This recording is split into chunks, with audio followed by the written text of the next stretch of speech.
You know that jarring feeling when someone you text every day just suddenly starts giving you one-word answers? Your brain immediately goes, "Wait, what did I do wrong?" Oh, yeah, it's instant panic. Right. Well, welcome to your custom-tailored deep dive into sovereign silence, the Stoic art of emotional detachment.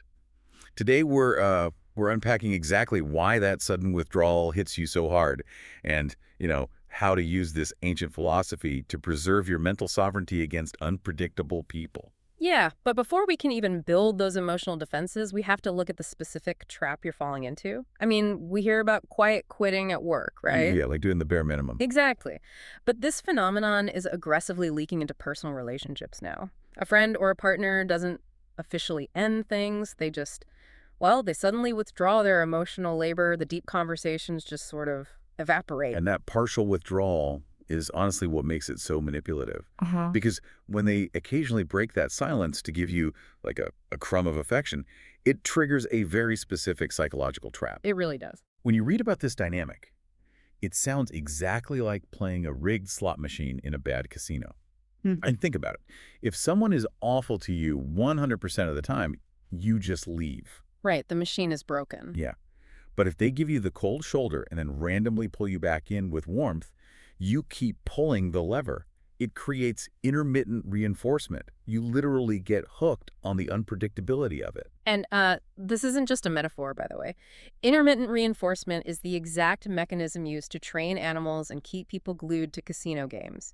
It forces your nervous system to just constantly hypervigilate. Oh, wow. So you're basically stuck on high alert. Exactly. You are always scanning for that next rare payout of affection. And because you're stuck in this conditioned physiological response, it causes what the sources call a continuous emotional bleed. An emotional bleed, that sounds exhausting. It is. You're quietly draining your own energy and focus, trying to win back a jackpot that the house entirely controls. Okay, so we're staring at this rigged slot machine, our pockets are emptying out, and our dopamine pathways are completely hijacked. How do we actually break the addiction? Well, this is where the Stoic defense comes in. Right, the material leans heavily on Seneca here, and his principle of emotional self-sufficiency, especially that idea that a man is as wretched as he is convinced himself he is. Which essentially means your suffering isn't caused by the other person pulling away. Yeah, it's your internal belief that you need their consistent warmth to survive. Yeah. But, I mean, I have to push back on Seneca just a bit here. Go for it.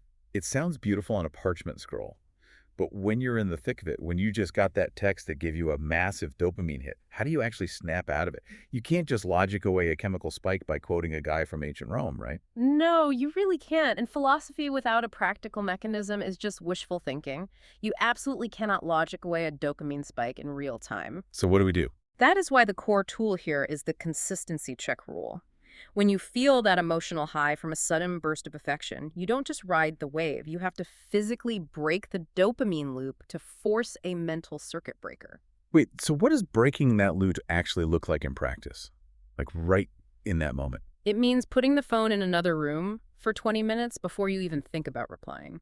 You have to let your nervous system settle down first. Just creating physical distance. Exactly. Then you sit down and literally write out the last 5 interactions you had with this person. Seeing it on paper strips away the high of the current moment. Oh, I see. It forces your brain to process their track record logically.